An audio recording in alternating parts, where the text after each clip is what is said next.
সুপ্রভাত বন্ধুরা, কেমন আছো সবাই? আশা করছি সবাই খুব ভালো আছো আর আমরাও বেশ ভালোই আছি।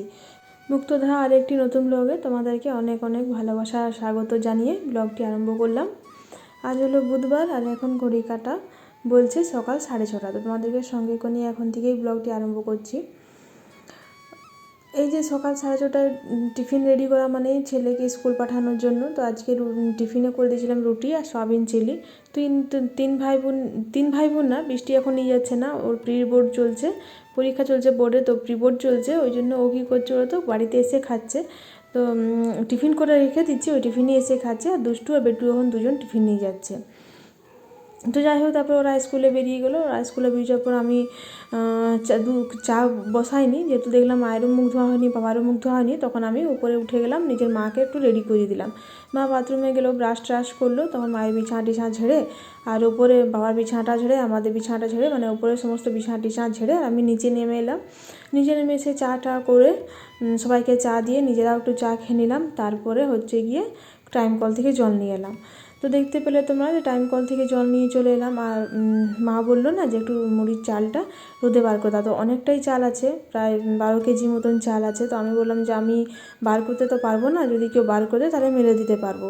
তখন আমার বর যেহেতু ঘরে ছিল কর্তামশাই, তো বললাম যে একটু চালটা বার করে দাও না। তখন চালটা বার করে দিল আর আমি এই যে মুড়ির চালটা একটু মেরে দিচ্ছি।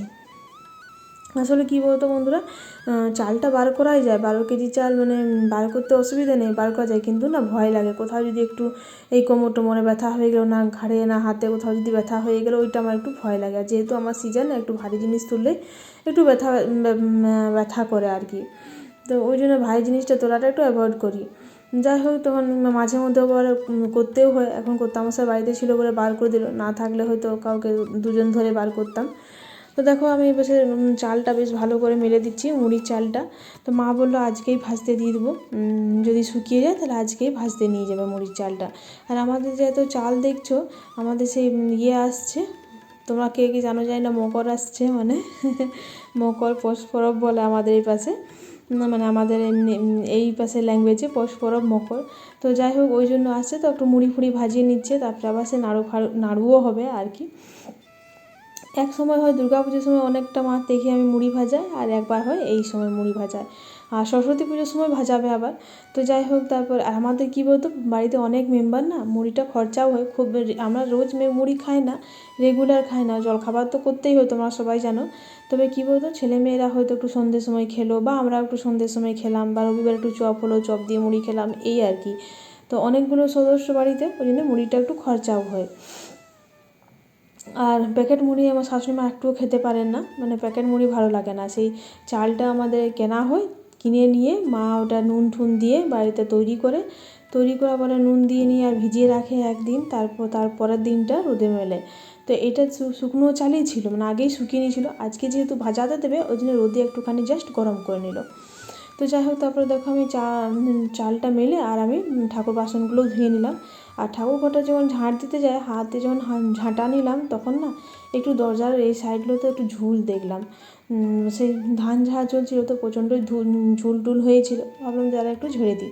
ওই যে ঝাঁটা হাতে নিলাম, তখন চোখে যদি পড়লো, মানে চোখে যখন পড়ে যায় তখন মনে হচ্ছে একটু ঝাড়াঝুড়ি করে দিই, তার দেখতেও পরিষ্কার লাগবে। তো দেখো এই পাশে জানলা দরজা আর যে ঝুলগুলো ছিল সেগুলো ঝাড়াঝুড়ি করে দিলাম। আর এখানে দেখো মা গরম জলের উনুনটা ধরিয়ে দিয়েছে, গরম জল হচ্ছে। আর এই পাশে দেখো, এটা আমাদের চাল যেটা আমি মেললাম সকালে, ওটা হচ্ছে কাকিমারা মিলেছে, ওটা কাকিমাদের চাল। আর দেখো একবার আমাদের খামারটা এখন কত বড় লাগছে দেখতে, বেশ জায়গা, কী সুন্দর রোদ, মানে কেউ যদি চায় যে একটু রোদে বসবো আরামে, তাও বসতে পারে, কোনো অসুবিধা নেই। আর এখন যেহেতু পরিষ্কার হয়ে গেছে তো কিছু অসুবিধা নেই। তো যাই হোক, তারপর আমি দেখো রান্নাঘর ঢুকে গেলাম, একটু জলখাবারে রুটি করলাম, মায়ের জন্য রুটি করে দিলাম, মা যেহেতু এখন রুটি হরলিক্স খায়। তো যাই হোক, ওইটা সব করে আর আমি তারপরে রান্না বসিয়ে দিলাম। তো প্রথম বেগুন ভেজে নিল, আর আমার শাশুড়ি মাই কাটাকুটিগুলো করে দিয়েছিল, সমস্ত কাটাকুটি শাশুড়ি মাই করে দিয়েছিল। তো যাই হোক, দেখো প্রথম বেগুন ভেজে নিলাম, তারপরে শিম ভেজে নিলাম, আর এর মধ্যে আমার মাকে খেতে দিয়ে এসেছি রুটি, হরলিক্স আর একটুখানি ফুলকপি আলু ভাজা। তো এটা আজকে মাকে দিয়ে দিলাম, বাবাকে দিলাম দুধ চুড়ে, বাবা দুধ চুড়ে এখন খাচ্ছে।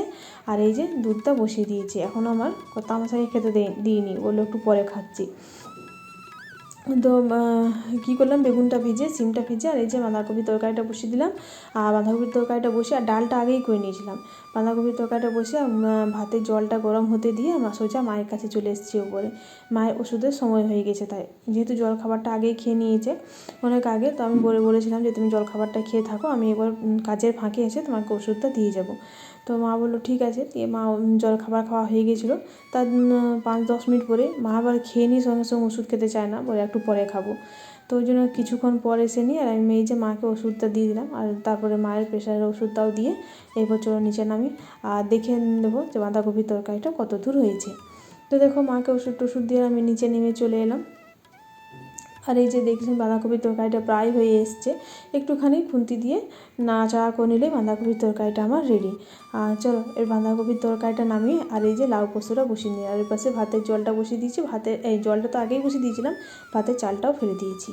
তো এই লাউ পোস্তটা করে নিলে মোটামুটি আমার রান্না কমপ্লিট। ভাতটা নামাবো তাহলেই কমপ্লিট।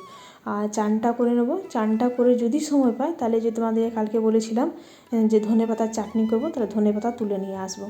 আর এই ফাঁকে কী বলতো, কিছুগুলো রুটি ছিল, বাসের রুটি 3টে ছিল, তো 3টে বাছুরকে 3টে বাসের রুটি খাইয়ে দিচ্ছি। ওই পাশে লাউ পোস্তটা বসিয়ে এলাম আর ভাতটা তোমরা দেখলে। আর এই ফাঁকে আমি নিজেও একটু খেয়ে নিলাম। আজকেও 2টো বাসি রুটি ছিল, তো 4টে ছিল, আমি দুটো খেলাম আর দিদিভাই 2টো খেলো। তো দুজন দুটো করে নিয়ে বাসি রুটিগুলো তাহলে উঠে গেল। আর এই যে এই বাসে 3টে ছিল। আসলে কী বলতো, কাল রাতে না বৃষ্টি একটাও রুটি খায়নি, দুষ্টুও কম খেয়েছিল, আমার মাও একটা কম খেয়েছিল, তো এই করে বেশ রুটিগুলো একটু বেঁচে গেছিলো আর কি। তো যাই হোক রুটিগুলো গরু বাছুরটাকে দিয়ে আমরাও দুটো করে খেয়ে সব রুটিগুলোই উঠে গেল। তো তারপর দেখো আমি উপরে উঠে গেলাম, উপরে উঠে নিয়ে আর সমস্ত রুমগুলো ঝাঁট দিয়ে দিলাম। তো বিছানাটা তো আগে সকালেই ঝেড়ে নিয়েছিলাম সব রুমগুলো, তো বিছানাটা ঝাড়তে হয়নি, তো সমস্ত রুম ঝাঁট দিয়ে আর এই যে শেষমেশ বারান্দার নোংরাগুলো বাইর করে নিচ্ছে। আর বারান্দাটাও ঝাঁট দিয়ে নেবো, তারপরে আমার গিয়ে নিয়ে ভাতটা নামিয়ে লাউ পোস্তটা নামিয়ে চানটা করে নেবো। আর কী বলতো বন্ধুরা, দুদিন না আমাদের এখানে ঠান্ডাটা একটু কম ছিল, কিন্তু কী বলতো আজ সকাল থেকে এত ঠান্ডা লাগছে, প্রচণ্ড হাওয়াও দিচ্ছে, সেই রকম ঠান্ডাও লাগছে। তো যাই হোক তারপর দেখো আমার ওপরটা ঝাঁট টাট দিয়ে আর নিচে নেমে এলাম। নিচে নেমে এসে নিয়ে আর এই পাশে আমি লাউ পোস্তটা বসিয়ে দিয়ে, লাউ পোস্তটা হয়ে গেছে, পোস্ত দিয়ে নাড়াচাড়া করে নিচ্ছে। আর ওই পাশে দেখো দিদিভাই একটু লাল শাক বাড়ির থেকে তুলে নিয়ে এসেছিলো, দিয়ে লাল শাক তুলে নিয়েছে, লাল শাকটা একটু ভিজে নিচ্ছে।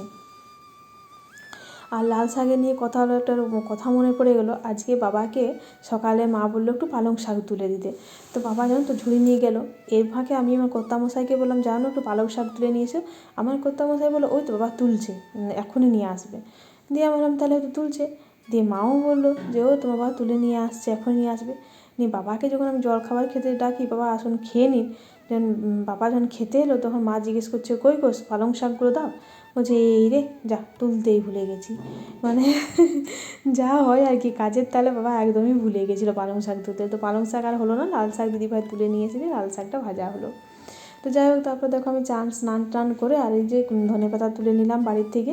ধনেপাতা তুলে নিয়ে আর এই যে একটু চাটনি করে নিলাম, একটুখানি টমেটো রসুন আর কাঁচা লঙ্কা দিয়ে ধনেপাতাটা বেটে নিলাম। দিয়ে শেষমেশ একটুখানি নুন আর কী দিলাম কাঁচা তেল, সর্ষের তেল দিয়ে একটুখানি টেস্ট করে নিচ্ছি, দেখছি যে নুন টুনগুলো সব ঠিকঠাক হয়েছে কিনা একটু দেখে নিলাম। তো চলো এরপর সবাই খাওয়া দাওয়া আরম্ভ করি। তো তারপর দেখো বন্ধুরা একে একে সবারই খাওয়া দাওয়া করতে আমাদের প্রায় বেজে গিয়েছিলো আজকে 3:15।